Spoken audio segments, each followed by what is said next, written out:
পঞ্চায়ত নিৰ্বাচনত ৰাজ্যখনৰ লগতে মাহমৰাটো বিজেপি বিপুল সংখ্যক আসন লাভ কৰিব। ইতিমধ্যে মুখ্যমন্ত্ৰী ডক্টৰ হিমন্ত বিশ্ব শৰ্মাই মাহমৰাত নিৰ্বাচনী প্ৰচাৰ চলাই গৈছে। নিৰ্বাচনী প্ৰচাৰ চলাই যোৱাৰ পিছত ৰাইজ আৰু দলীয় কৰ্মীৰ লগতে প্ৰাৰ্থীও অধিক উৎসাহিত হৈছে। গাঁৱে ভূঞে বিজেপি প্ৰাৰ্থীয়ে ৰাইজৰ বিপুল সমৰ্থন লাভ কৰিছে। সমষ্টিখনৰ বিৰোধী বুলি দেখা নাই। তেওঁলোকে মিছা প্ৰলোভন আৰু অপপ্ৰচাৰ চলালেও ৰাইজ তেওঁলোকৰ কাম কাজত সন্তুষ্ট নহয়। আজি মৰাণনগৰৰ সমীপৰে ৰাধাকৃষ্ণ বিবাহ ভৱনত বিজেপি দলৰ কৰ্মী সভাত মাহমৰা সমষ্টিৰ বিধায়ক তথা ৰাজ্যখন কেবিনেট মন্ত্ৰী যোগেন মোহনে সংবাদ মাধ্যমৰ সন্মুখত পঞ্চায়ত নিৰ্বাচন প্ৰচাৰ সম্পৰ্কত এইদৰে মত প্ৰকাশ কৰে। কৰ্মী সভাখনত সোণাৰী সমষ্টিৰ বিধায়ক ধৰ্মেশ্বৰ কোঁৱৰ, বিজেপি শক্তিশালী নেতা অনুপ সিং ৰাজপুৰোহিতৰ লগতে বহুকেইগৰাকী দলীয় শীৰ্ষ নেতা উপস্থিত থাকে। ইতিমধ্যে পঞ্চায়ত নিৰ্বাচনৰ প্ৰচাৰ তুংগত বুলি ক'ব লাগিব।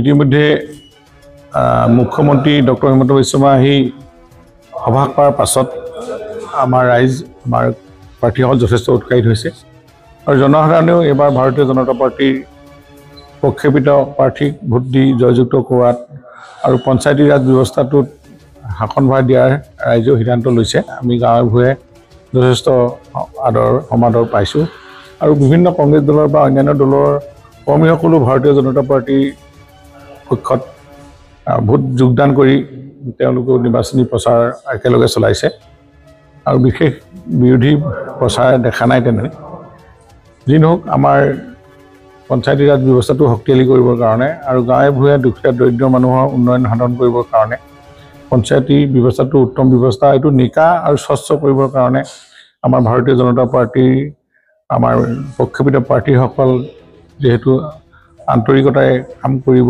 আমাৰ এইটো দৃঢ় বিশ্বাস আছে আৰু দল চৰকাৰে আমাৰ প্ৰধানমন্ত্ৰী নৰেন্দ্ৰ মোদী ডাঙৰীয়াৰ নেতৃত্বত আৰু অসমৰ মুখ্যমন্ত্ৰী ডক্টৰ হিমন্ত বিশ্ব শৰ্মাৰ নেতৃত্বত আমাৰ যি সংকল্প আছে, এই সংকল্প আমি প্ৰধানমন্ত্ৰী সবকা সাথ সবকা বিকাশ নীতিৰে আমাৰ কাম কাজবিলাক চলিব।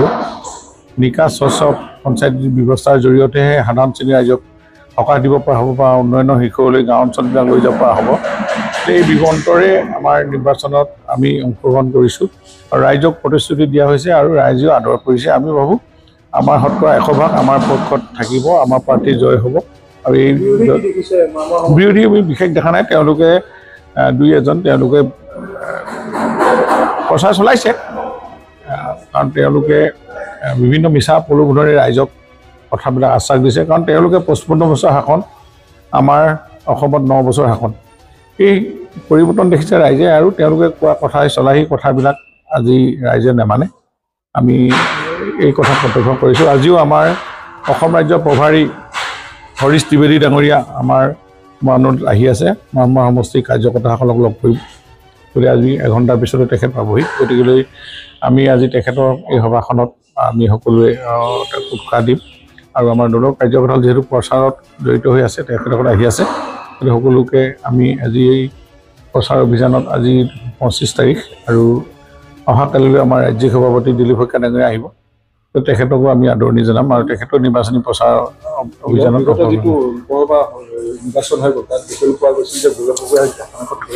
এইটো কৈছে ৰাইজে প্ৰচাৰ চলাই আছিল, কিন্তু এতিয়ালৈকে মাহমৰা সমষ্টিত নিৰ্বাচনত জয়ী হোৱাৰ পিছত একো দেখা নাই।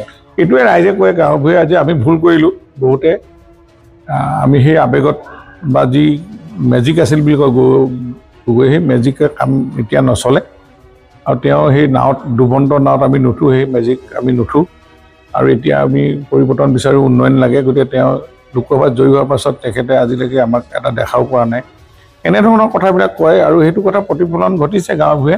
গতিকে আজিৰ তাৰিখত কংগ্ৰেছ গাঁও অঞ্চলৰ পৰা একেবাৰে নিশ্চিন্ন হৈ যোৱা পথত গৈ আছে। আমি সেইকাৰণে ৰাইজক আমি কৈছোঁ যে সকলো আহক, একেলগে কাম কৰি আমাৰ গাঁও অঞ্চলবিলাক পঞ্চায়তবিলাক শক্তিশালী কৰিব লাগে, উন্নয়ন কৰিব লাগে। সমষ্টিখনত 4খন জিলা পৰিষদ আছে, কেইখনকৈ পাম বুলি ভাবি আছে? আটাইকেইখন পাম। 17খন আমাৰ আঞ্চলিক পঞ্চায়ত, 4খন জিলা পৰিষদ আৰু 170টা ৱাৰ্ড। অগপ বিজেপি আমাৰ মিত্ৰজোঁটৰ প্ৰাৰ্থী আছে।